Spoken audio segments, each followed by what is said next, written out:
क्या कभी तुमने सच में सोचा है कि समाज जैसा है वैसा क्यों है? क्यों कुछ लोग दिन रात मेहनत करते हैं लेकिन फिर भी जिंदगी भर गरीब ही रह जाते हैं? और क्यों कुछ लोग बिना ज्यादा मेहनत किए दौलत और ताकत के शिखर पर पहुंच जाते हैं? यह सवाल सिर्फ तुम्हारा नहीं है, यह सवाल सदियों से उठता आया है और इसका जवाब देता है एक ऐसी किताब जिसने दुनिया की सोच हिला दी थी, the German ideology, Karl Marx और फ्रेडरिक एंगेल्स की। यह किताब कोई दार्शनिक कल्पना नहीं बल्कि एक आईना है जो तुम्हें दिखाती है कि समाज असल में चलता कैसे है, कौन इसे चलाता है और आम लोग इस पूरे सिस्टम में कैसे फंस जाते हैं बिना जाने बिना समझे।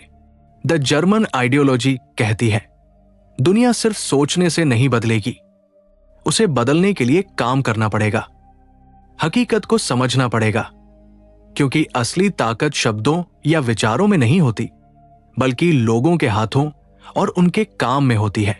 यह किताब हमें सिखाती है विचार जरूरी है, लेकिन विचार तभी मायने रखते हैं जब वो जमीन पर उतरे। मार्क्स और एंगेल्स हमें यह दिखाते हैं कि कैसे समाज की पूरी संरचना, राजनीति, अर्थव्यवस्था, धर्म, संस्कृति सब किसी एक वर्ग के नियंत्रण में होती है। और अगर इस चक्र को तोड़ना है तो सिर्फ सोच बदलनी नहीं, सोच को कर्म में बदलना होगा। द जर्मन आइडियोलॉजी सिर्फ एक किताब नहीं, ये एक आईना भी है और हथियार भी। आईना इसलिए क्योंकि ये हमें हमारी असली हालत दिखाती है, और हथियार इसलिए क्योंकि ये हमें वो ताकत देती है जो सोच बदलकर समाज बदल सकती है। तो अगली बार जब तुम ये सोचो कि दुनिया ऐसी क्यों है, तो याद रखना ये किताब कहती है सोचो कम, समझो ज्यादा और करो उससे भी ज्यादा। अध्याय एक सोच से नहीं, काम से बदलाव आता है। हर इंसान अपनी जिंदगी में कुछ बेहतर चाहता है, चाहे वो गरीबी से बाहर निकलना हो, घर बनवाना हो, बच्चों को पढ़ाना हो या समाज को बदलना हो। लेकिन ये बदलाव कैसे आता है? क्या सिर्फ सोचने से? क्या सिर्फ बड़ी बड़ी बातें करने से? नहीं, असल बदलाव तब आता है जब इंसान काम करता है। बदलाव की असली जड़ जरूरत और मेहनत। मार्क्स और एंगेल्स ने जब द जर्मन आइडियोलॉजी लिखी तो उनका सबसे बड़ा टारगेट यही था कि पुराने दार्शनिकों ने सोच को सब कुछ मान लिया था, लेकिन असल में इंसान की जिंदगी को सोच नहीं, उसका काम बदलता है। सोचिए, जब कोई आदमी भूखा होता है तो उसे पहले रोटी चाहिए होती है, ना कि किसी दर्शन की किताब। जब किसी को ठंड लगती है तो वो स्वेटर बुनता है, अलाव जलाता है, ना कि ये सोचता है कि ठंड का अस्तित्व क्या है। इंसान की जरूरतें उसे काम करने पर मजबूर करती है और वही काम दुनिया को बदलता है। इतिहास में झांको तो समझ आ जाएगा। जब इंसानों ने खेती शुरू की, वो सिर्फ इसलिए नहीं कि उन्हें ज्ञान हुआ कि अनाज बोना चाहिए, उन्हें पेट भरना था और शिकार पर निर्भर नहीं रह सकते थे। जब इंसानों ने आग जलाई तो वह किसी आइडिया से नहीं बल्कि ठंड से कांपते हुए किया गया एक प्रयोग था।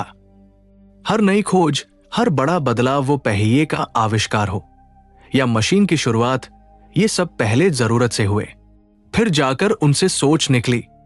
इंसान ने पहले खाना उगाया, फिर जाकर उसने धर्म, दर्शन, राजनीति और कानून की बातें शुरू की। सोच बनती है, पर कैसे? अब सवाल यह उठता है कि सोच आती कहां से है?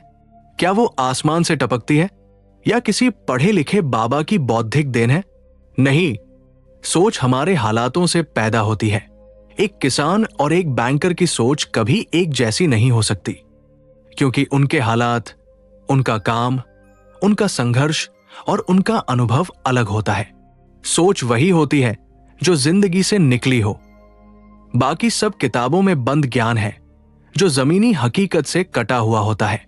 आज की दुनिया में भी देख लो। मान लो एक नौजवान बेरोजगार है, घर में पैसे नहीं है, मां बीमार है, EMI सिर पर है। ऐसे में अगर कोई उसे बोले यार तू पॉजिटिव सोच, सब ठीक हो जाएगा, तो क्या वो चैन से जी पाएगा? नहीं, उसे नौकरी चाहिए, कुछ काम चाहिए जिससे वो घर चला सके। और अगर वो मेहनत करता है, कोई दुकान पर काम करता है, कुछ ऑनलाइन सीखता है, मजदूरी करता है, तब जाकर उसकी सोच बदलती है। उसे लगता है हाँ, कुछ किया तो कुछ बना। यही असली बात है। काम से आत्मविश्वास आता है, सोच से नहीं। सोच तब असर करती है जब वो मेहनत के साथ चलती है। अकेली सोच बिना काम के सिर्फ भ्रम पैदा करती है। क्रांति सिर्फ सोच से नहीं होती। मार्क्स कहते हैं कि दुनिया के सारे दार्शनिकों ने बस दुनिया को समझने की कोशिश की, लेकिन हमें दुनिया को बदलना है। बदलाव लाने के लिए केवल थ्योरी से काम नहीं चलेगा। क्रांति के लिए जमीन पर उतरना होगा, मेहनत करनी होगी, संगठन बनाना होगा, सिस्टम से टकराना होगा। कोई भी आंदोलन, चाहे वो किसान आंदोलन हो, मजदूर हड़ताल हो या दलित आंदोलन, ये सिर्फ पोस्टर बना लेने या भाषण देने से नहीं चलता। लोगों को साथ लाना होता है, भूख और दर्द को समझना होता है, काम करना होता है। सोच को जमीन से जोड़ो। इसका मतलब ये नहीं कि सोच बेकार है। सोच बहुत जरूरी है, लेकिन वो सोच जो जमीन से जुड़ी हो, काम से निकली हो। ऐसी सोच जो सिर्फ क्लासरूम में पैदा हो, वो अक्सर जनता से कटी होती है।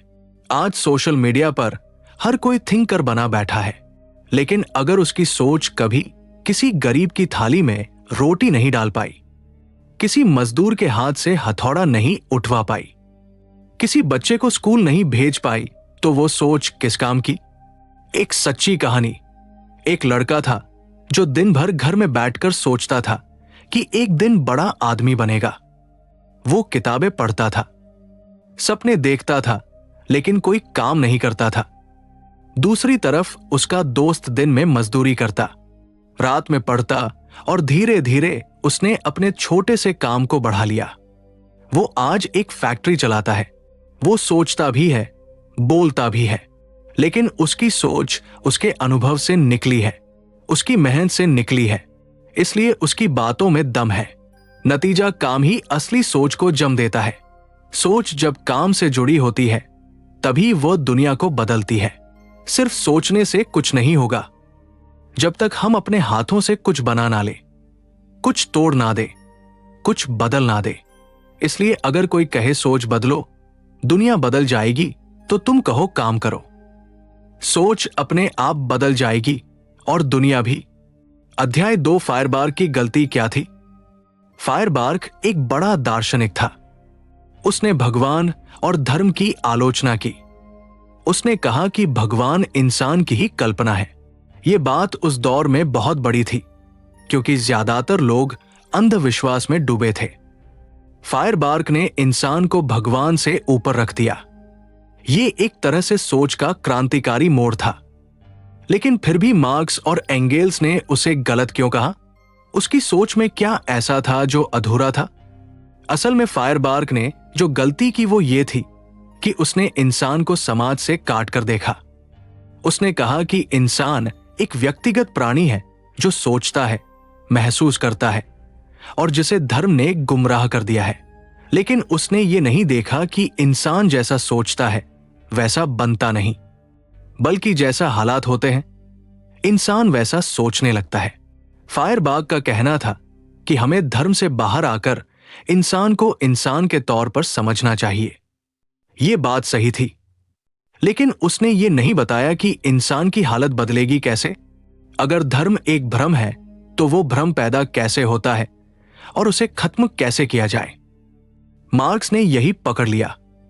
उन्होंने कहा फायरबार्ग ने बस इतना देखा कि इंसान भगवान को बना रहा है, भगवान इंसान को नहीं। लेकिन उसने नहीं देखा कि इंसान को ऐसा करने पर मजबूर कौन कर रहा है। वो कौन सी ताकतें हैं जो इंसान को धर्म में बांधती है, जो उसे सोचने नहीं देती, जो उसे दया, मोक्ष, स्वर्ग नरक के चक्कर में उलझा देती है। जवाब है समाज की भौतिक स्थितियां, यानी गरीबी, भूख, असुरक्षा, अन्याय। ये सब इंसान को किसी सहारे की तलाश में ले जाते हैं, और वही सहारा वो धर्म में ढूंढता है। वो सोचता है यहां तो कुछ नहीं मिला, शायद भगवान देगा। अब सोचो, अगर किसी के पास नौकरी नहीं है, पैसा नहीं है, इलाज नहीं है, तो वो मंदिर, मस्जिद, चर्च क्यों जाता है? क्योंकि उसे लगता है कि कोई ऊपर वाला ही मदद करेगा। और यही सोच बार बार दोहराई जाती है ताकि वह कभी सवाल ना पूछे। धर्म सिर्फ सोच का मामला नहीं है, ये गरीबी और बेबसी की कोख से पैदा होता है।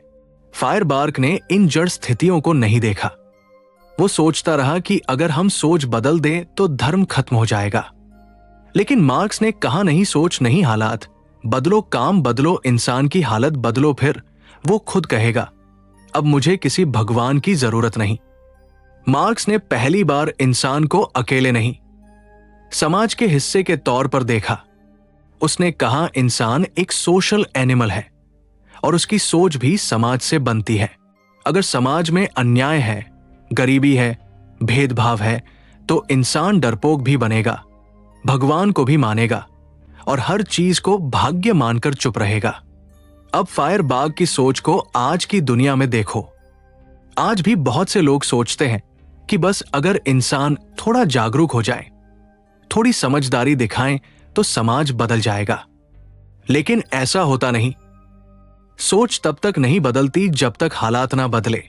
मान लो एक बच्चा गरीब परिवार में पैदा होता है, स्कूल में फीस नहीं भर सकता, किताब नहीं खरीद सकता। अब उससे यह कहना कि तू बस मेहनत कर, सोच बदल, क्या यह सही है? असली बात यह है कि पहले उसके हालात ठीक किए जाए, तब जाकर वो मेहनत भी करेगा और सोच भी बदलेगी। फायरबार्ग की सोच आज के कई पढ़े लिखे लोगों में भी दिखती है, जो कहते हैं कि लोगों को पढ़ाओ, समझाओ, ज्ञान दो। लेकिन कभी ये नहीं पूछते कि वो लोग इतने बेसहारा, इतने दबे कुचले क्यों हैं? किसने उन्हें वहां पहुंचा दिया और किसे फायदा हो रहा है उनके अंधविश्वास से?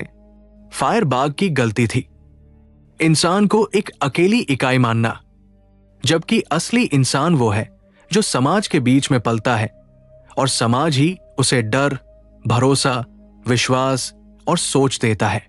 और ये समाज जैसा है वैसी ही सोच पैदा करता है। इसलिए मार्क्स ने कहा सिर्फ सोच मत बदलो, जिंदगी की जमीन बदलो। पहले इंसान को इंसानी हालात दो, फिर देखना कि भगवान खुद बेमतलब लगने लगेगा और तब असली सोच पैदा होगी जो डर से नहीं आजादी से पैदा होगी। फायरबार्ग ने शुरुआत अच्छी की थी पर वही रुक गया। उसने भगवान को गिराया पर इंसान को खड़ा नहीं किया। उसने धर्म की आलोचना की पर समाज की नहीं। और जब तक समाज को नहीं समझा जाएगा तब तक इंसान को भी पूरी तरह नहीं समझा जा सकता। यही उसकी सबसे बड़ी गलती थी। अध्याय 3 ब्रूनो बाउ हवा में उड़ता सोच वाला।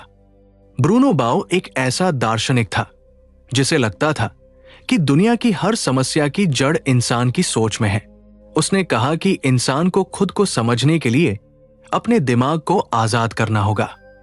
यानी अगर सोच सही हो गई तो सब कुछ ठीक हो जाएगा। लेकिन मार्क्स और एंगेल्स ने उसे सीधे कटघरे में खड़ा कर दिया, क्योंकि उसकी सोच जमीन से नहीं हवा से आई थी। ब्रूनो बाउ का मानना था कि इंसान का अस्तित्व उसकी आत्मगरूकता में है।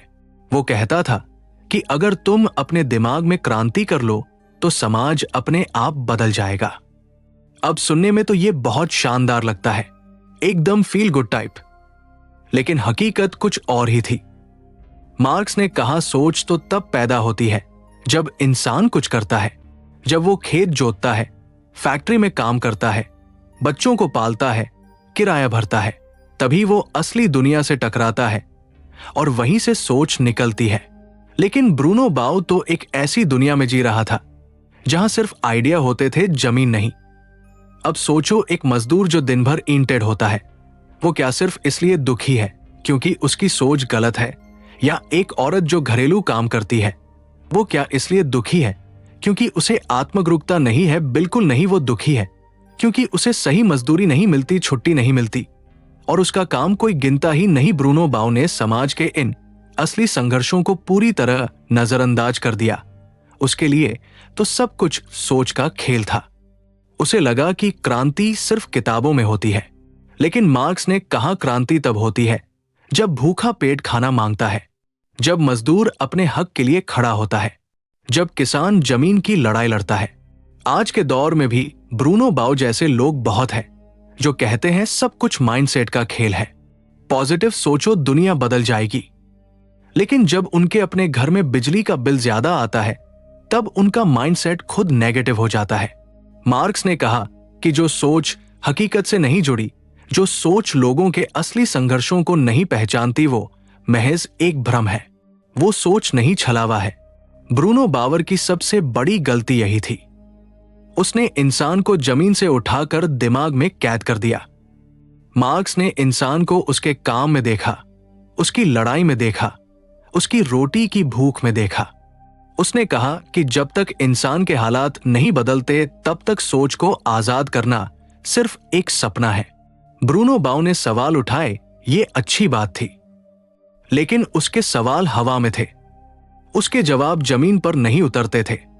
उसने लोगों से कहा सोच बदलो, लेकिन मार्क्स ने कहा हालात बदलो और सोच अपने आप बदलेगी।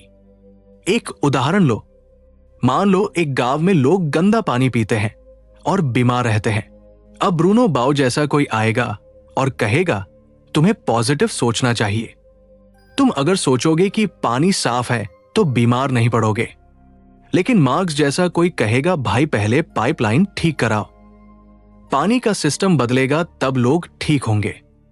मतलब ये नहीं कि सोच की कोई अहमियत नहीं है, सोच जरूरी है, लेकिन सोच तब असर करती है जब वो धरती से जुड़ी हो, दर्द से निकली हो, जरूरत से निकली हो। ब्रूनो बावर की सोच एक किताब की सोच थी और मार्क्स की सोच एक भूखे आदमी की थाली की। ब्रूनो बाव कहता था तुम खुद को पहचानो, मार्क्स कहता था पहले ये पहचानो कि तुम्हें दबाकर रखा गया है और फिर उस व्यवस्था से लड़ो।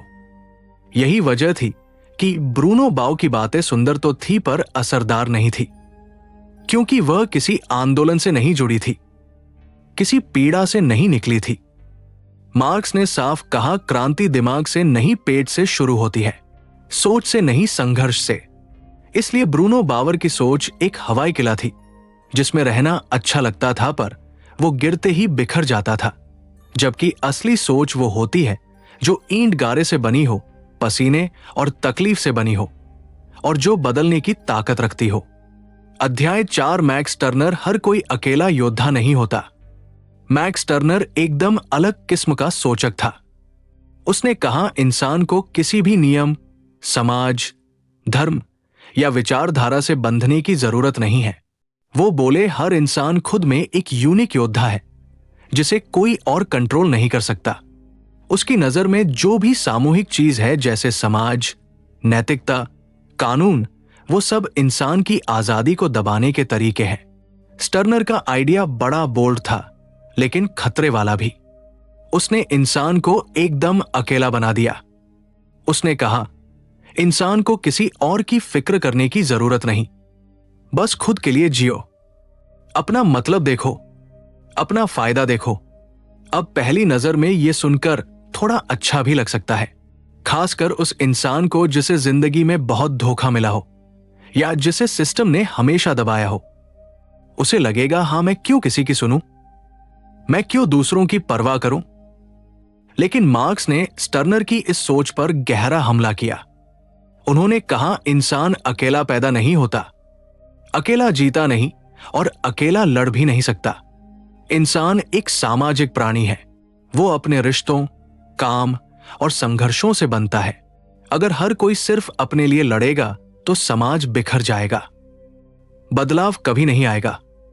आज भी स्टर्नर जैसी सोच बहुत दिखती है, जैसे लोग कहते हैं मुझे किसी की परवाह नहीं, मुझे बस अपने करियर से मतलब है या दूसरों को जो करना है करें, मैं अपने काम से मतलब रखता हूं। लेकिन जब यही लोग बेरोजगारी झेलते हैं, जब अस्पताल में इलाज नहीं मिलता, जब ट्रेन में मार पड़ती है या सड़क पर हक छीना जाता है, तब समझ आता है कि अकेले कुछ नहीं होता। स्टर्नर ये नहीं समझ पाया कि इंसान की आजादी एक साथ लड़ने से मिलती है, ना कि अकेले भागने से। उसने आजादी को खुदगर्जी समझ लिया। लेकिन मार्क्स ने कहा असली आजादी वो होती है जहां हर किसी को बराबरी मिले, जहां कोई किसी का गुलाम ना हो, जहां सबके पास काम, सम्मान और इससे जीने का हक हो। और ये आजादी अकेले नहीं मिलती है, संगठित संघर्ष से मान लो किसी गांव में नाली नहीं बनी, गंदगी है, बीमारियां फैल रही है। अब एक स्टर्नर टाइप बंदा कहेगा, मुझे क्या, मैं अपना घर साफ रखता हूं, बाकी लोग जाने। लेकिन अगर सब ऐसा सोचेंगे तो गांव कभी साफ नहीं होगा। जब गांव के लोग साथ आकर पंचायत पर दबाव डालते हैं तब जाकर नाली बनती है। अकेले योद्धा सिर्फ कहानियों में जीतते हैं, असली जिंदगी में लोग साथ चलकर ही बदलाव लाते हैं। स्टर्नर ने हर इंसान को अपनी दुनिया का मालिक बताया, लेकिन यह नहीं बताया कि अगर तुम्हारी दुनिया में पानी, बिजली, सड़क, इलाज और शिक्षा नहीं है तो तुम सिर्फ राजा कहलाओगे, बनोगे नहीं। वो बस इतनी बात करता है जो तुम्हारा मन करे करो।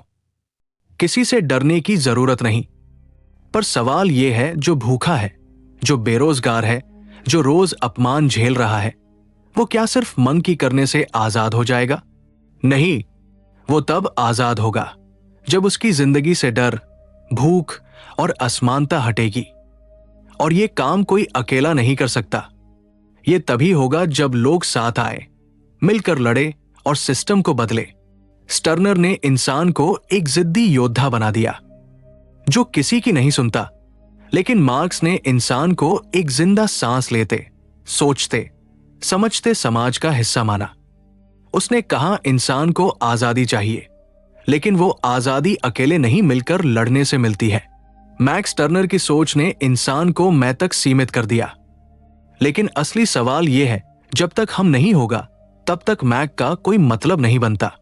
अकेले लड़ने वाला योद्धा अंत में थक कर गिर जाता है, लेकिन मिलकर चलने वाले लोग इतिहास बनाते हैं। इसलिए स्टर्नर की गलती थी इंसान को अकेला देखना, उसे बाकी लोगों से काट देना। जबकि असली लड़ाई अकेले नहीं मिलकर लड़ी जाती है, और असली आजादी भी अकेले नहीं मिलकर मिलती है। अगर तुमने इस ऑडियो बुक को यहां तक सुना है तो इसका मतलब है कि तुम में सोच है और शायद आग भी। अब उस सोच को वही मत रोकना जहां बाकी लोग छोड़ देते हैं। सोचना अच्छा है, पर करना जरूरी है। जो बात तुम्हें अंदर तक लगी उसे वही अंदर मत रखो, उसे बाहर लाओ। बोलो, बांटो, सवाल उठाओ, क्योंकि जो सुना है वो औरों तक पहुंचना चाहिए। और अगर तुम्हें ये अंदाज पसंद आया तो याद रखना, ऑडियो बुक प्रकाश सिर्फ किताबों की आवाज नहीं है, ये सोच का एक छोटा सा आंदोलन है। एक आवाज जो किताबों से निकलकर लोगों के दिलों तक पहुंचना चाहती है। तो ऑडियो बुक गैंग चैनल को सब्सक्राइब करो, शेयर करो, और अगली बार जब जिंदगी सवाल दे तो जवाब किताब से नहीं, खुद से निकालो।